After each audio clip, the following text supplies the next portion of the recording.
कहानी की शुरुआत होती है साल 1957 से। कोलोराडो की एक बेहद खूबसूरत जगह कैंप अल्पाइन लेक में हम एक लड़की को देखते हैं जिसका नाम होप है। होप एक फोन पर किसी से बात कर रही है। वो बताती है कि उसे ये नंबर अपने एक अजीब से सपने में बर्फ पर खुदा हुआ मिला था। होप जानना चाहती है कि दूसरी तरफ आखिर कौन है, मगर जवाब में उसे केवल अजीब सी आवाजें सुनाई देती हैं। धीरे धीरे वो आवाज इतनी तेज और कान फोड़ू हो जाती है कि होप फोन रख देती है। अब कहानी आगे बढ़ती है और हम पहुंचते हैं साल 1982 में। डेनवर शहर में हम एक लड़के को देखते हैं जिसका नाम फिनी है। फिनी एक नए बच्चे को बुरी तरह पीट रहा है। वो बच्चा बार बार माफी मांग रहा है मगर फिनी रुकने का नाम नहीं ले रहा। तभी फिनी की बहन ग्वेन जोर से चिल्लाती है और फिनी रुक जाता है। ग्वेन फिनी से पूछती है कि आखिर हुआ क्या। फिनी कहता है कि उस बच्चे ने पहले शुरुआत की थी। दरअसल फिनी का पूरे इलाके में एक बेहद खतरनाक इंसान की तरह नाम था। 4 साल पहले फिनी ने ग्रैबर नाम के एक सीरियल किलर को अकेले मात दे दी थी, जिसकी वजह से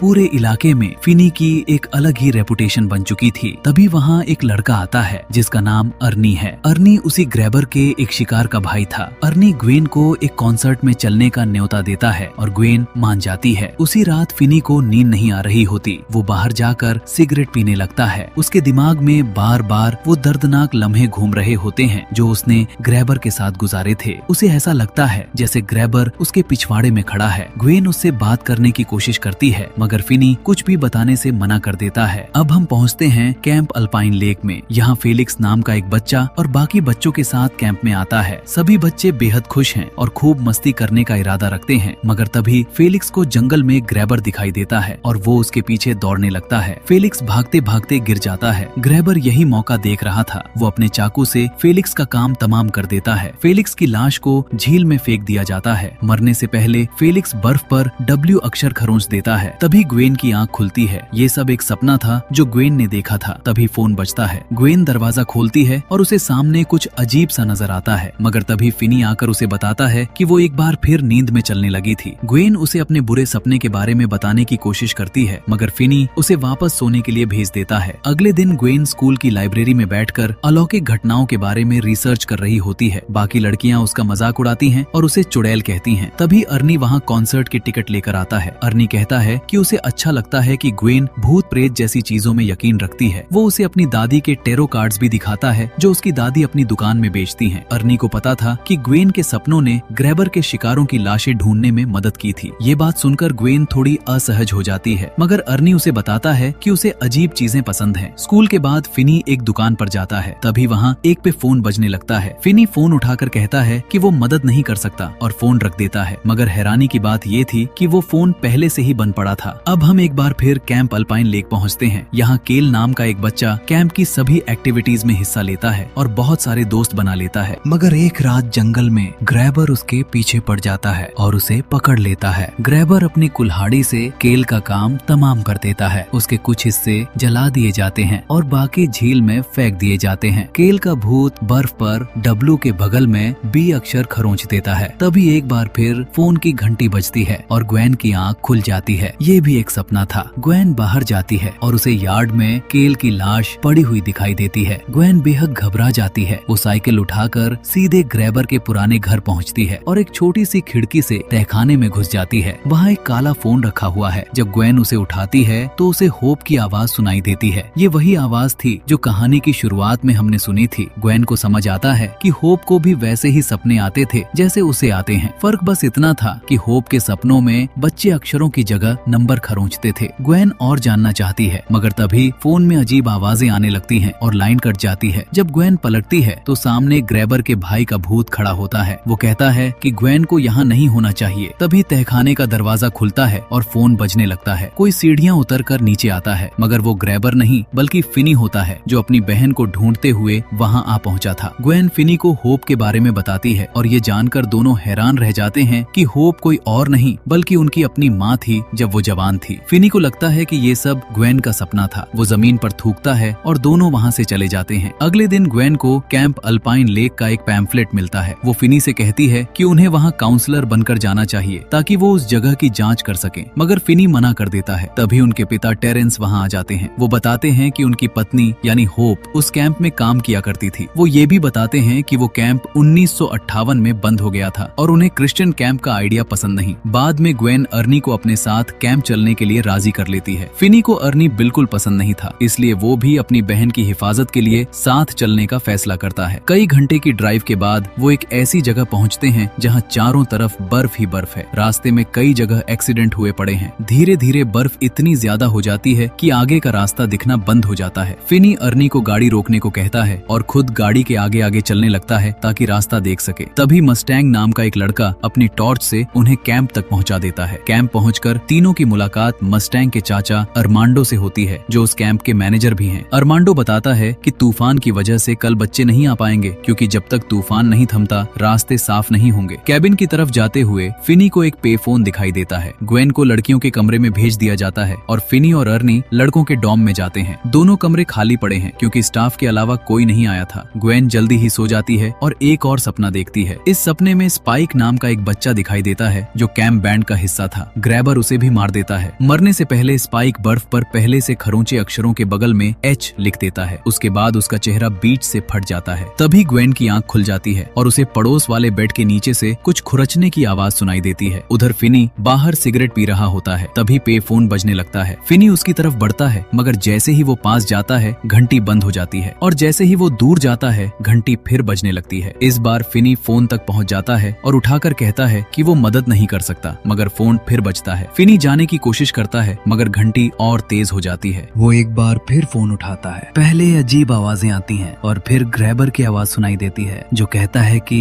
हेलो फिनी। फिनी तुरंत फोन पटक देता है, मगर बूथ का दरवाजा बंद हो जाता है और कितना भी लात मारो नहीं खुलता। फोन फिर बजता है और फिनी उसे भी लात मार देता है, जिससे रिसीवर नीचे गिर जाता है। ग्रैबर की आवाज कहती है कि नर्क आग की नहीं बल्कि बर्फ की जगह है, क्योंकि ठंड से ज्यादा कुछ नहीं जलाता। उधर ग्वेन कमरे में बेड के नीचे देखती है तो फेलिक्स का भूत नजर आता है। वो डर कर पीछे हटती है। तभी केल उसका हाथ छू लेता है, जिससे उसके हाथ पर जलन का निशान पड़ जाता है। घबराई हुई ग्वेन वहाँ से निकलने की कोशिश करती है। तभी वो देखती है कि स्पाइक खिड़की की तरफ बढ़ रहा है। उसके पीछे कोई और आता है जो खिड़की तोड़ देता है, जिससे स्पाइक का चेहरा बीच से फट जाता है। ग्वेन के चीखने के साथ ही बाहर भूत का दरवाजा खुल जाता है। फिनी भागकर ग्वेन के कमरे में पहुंचता है और उसे जगाता है। ग्वेन का पूरी तरह से बुरा हाल हो चुका है। फिनी उसे समझाने की पूरी कोशिश करता है। जलन के निशान का ख्याल रखने के बाद ग्वेन अकेले सोने से मना कर देती है और अर्नी के बेड पर चली जाती है। ग्वेन को नींद नहीं आ रही होती। वो ईश्वर से बुरे सपनों से बचाने की दुआ मांगती है। अर्नी सुन लेता है और दोनों धर्म के बारे में बातें करने लगते हैं। दोनों की दादी नानी बेहद धार्मिक थी। इस बात पर दोनों एक दूसरे के करीब आते हैं। ग्वेन बताती है कि उसकी माँ को भी ऐसे ही अजीब सपने आते थे और उन्हीं सपनों ने उन्हें पागल कर दिया था। ग्वेन को डर है कि कहीं उसके साथ भी वैसा ही ना हो। अर्नी उसे दिलासा देता है और दोनों करीब आते हैं। लगता है कि दोनों किस करने वाले हैं, मगर तभी फिनी आकर दोनों को सोने पर मजबूर कर देता है। सुबह होते ही फिनी ग्वेन से नाराज हो जाता है क्योंकि उसने अर्नी को सब कुछ बता दिया था। ग्वेन कहती है कि उन्हें मदद की जरूरत है और अपने हाथ पर जलन का निशान दिखाती है, जो साबित करता है कि ये सब महज सपने नहीं थे। नाश्ते के वक्त अरमांडो ग्वेन को लड़कों के डॉर्म में सोने के लिए डांटता है और तीनों से पूछता है कि वो असल में यहाँ क्यों आए हैं, क्योंकि उसे उनकी काउंसलर वाली कहानी पर यकीन नहीं होता। दोनों भाई बहन उसे होप की तस्वीर दिखाते हैं। अरमांडो तुरंत पहचान लेता है। उसे होप बेहद अच्छी तरह याद थी और ये सुनकर कि होप ने 7 साल पहले खुद को खत्म कर लिया था, वो बेहद दुखी हो जाता है। अरमांडो तीनों को ऑफिस का फोन इस्तेमाल करके घर पर बताने को कहता है कि वो ठीक हैं। जब फिन्नी बाहर वाले पे फोन का जिक्र करता है तो अरमांडो बताता है कि वो फोन 1 दशक से भी ज्यादा समय से बंद पड़ा है। अरमांडो के जाने के बाद फिन्नी बाकी दोनों को बताता है कि रात को उस फोन पर उसे ग्रैबर की आवाज सुनाई दी थी। तभी अचानक पे फोन बजने लगता है। फिन्नी भागकर फोन उठाता है। पहले अजीब आवाजें आती हैं, फिर एक बच्चे की आवाज सुनाई देती है जो कहती है कि वहाँ बहुत ठंड है और उन्हें वहाँ नहीं होना चाहिए। बूथ के चारों तरफ तीनों भूत नजर आने लगते हैं। वो बच्चा फोन पर मदद मांगता रहता है, मगर फिन्नी उन्हें देख नहीं पाता। भूत बूथ पर मुक्के मारने लगते हैं और जैसे ही फिन्नी फोन रखता है वो गायब हो जाते हैं। उधर टेरेंस को ग्वेन का फोन आता है और वो तसल्ली कर लेता है कि सब ठीक है, मगर तूफान की चिंता में वो अपने एक दोस्त से स्नो प्लो उधार लेने के लिए कॉल करता है। इस बीच ग्वेन और अर्नी स्टाफ मेंबर्स केनेथ और बारबरा से कैंप की पुरानी हिस्ट्री के बारे में किताबें मांगते हैं। केनेथ बेहद शालीनता से कहता है कि उनके पास केवल ब्रोशर हैं, मगर बारबरा बेहद रूखे तरीके से पेश आती है और ग्वेन के लड़कों के डॉर्म में सोने को लेकर ताने मारती है। जब दोनों उन 3 मरे हुए बच्चों के बारे में पूछते हैं तो बारबरा कहती है कि अच्छे क्रिश्चियन अमेरिकन लोग ऐसी भयानक बातें नहीं करते। ग्वेन और बारबरा में बहस छिड़ जाती है, जिसके बाद केनेथ दोनों को ऑफिस से बाहर जाने को कहता है। उस रात ग्वेन एक बार फिर सपने में होप को फोन उठाते देखती है। वो तीनों मरे हुए बच्चों से भी बात करती है जो मदद मांग रहे होते हैं। फेलिक्स का भूत जंगल के पास खड़ा है और ग्वेन उसके पीछे जाने की कोशिश करती है, मगर जैसे ही आसमान से लाल पंख गिरने लगते हैं, फेलिक्स गायब हो जाता है। ग्वेन नीचे देखती है तो जमीन पर फेलिक्स की जैकेट पड़ी है। पास ही स्पाइक खड़ा है। एक पेड़ के तने पर कुल्हाड़ी गिरती है और उसमें से खून बहने लगता है। तभी एक अजीब सी आवाज से ग्वेन की आंख खुल जाती है। उसे डॉम का दरवाजा जोर से बंद होते दिखाई देता है। एक पल के लिए उसे अपनी माँ भी अपनी तरफ देखती नजर आती है। ग्वेन बाहर निकलती है तो फेलिक्स दिखता है और वो उसके पीछे चल देती है। उधर फिनी पे फोन की घंटी से जाग जाता है। वो अर्नी को जगाता है और कहता है कि वो जाकर बहन की रखवाली करे, जबकि वो फोन उठाएगा। ग्वेन दोनों को देखती है, मगर फिर भी फेलिक्स के पीछे जाती रहती है। फोन पर ग्रैबर की आवाज फिनी को बताती है कि वो बदला लेने वापस आया है। वो फिनी की हर उस चीज को तबाह कर देना चाहता है जो उसे प्यारी है, क्योंकि फिनी की वजह से ग्रैबर को अपने ही भाई को मारना पड़ा था। उधर अर्नी लड़कियों के डॉम में पहुंचता है, मगर ग्वेन वहां नहीं होती। वो भागकर स्टाफ को जगाने जाता है। फेलिक्स ग्वेन को मेस हॉल तक ले जाता है। ग्वेन एक रोशनी के पीछे पीछे किचन में पहुंचती है, जहां सभी ओवन खुल जाते हैं और उनमें से बड़ी बड़ी लपटें निकलने लगती हैं। कुछ सामान गिरने की आवाज से स्टाफ को ग्वेन की जगह का पता चल जाता है। तभी अंधेरे में से ग्रैबर का भूत निकलकर ग्वेन पर कुल्हाड़ी से हमला कर देता है। ग्वेन जितनी हो सके अपनी रक्षा करने की कोशिश करती है। ग्रैबर अपनी बेल्ट से उसके पैरों को फंसाकर गिरा देता है और फिर से हमला करता है। जब ग्वेन कुल्हाड़ी रोक लेती है तो ग्रैबर उसका गला दबाने लगता है। तभी स्टाफ और अर्नी किचन में पहुंच जाते हैं और देखते हैं कि ग्वेन जमीन पर सांस लेने के लिए तड़प रही है, मगर उन्हें ग्रैबर दिखाई नहीं देता। अचानक ग्वेन का शरीर दीवार से जा टकराता है। ये देखकर बारबरा चीख पड़ती है। इस चीख को सुनकर फिनी भी भागता हुआ कैबिन में आ जाता है। ग्वेन को मेज पर पटका जाता है और हवा में घुमाया जाने लगता है। फिर उसे ओवन की तरफ धकेला जाता है। अर्नी मौके पर ग्वेन के पैर थाम लेता है, मगर जब बाकी लोग मदद करने आते हैं तो अलमारियों से सामान उड़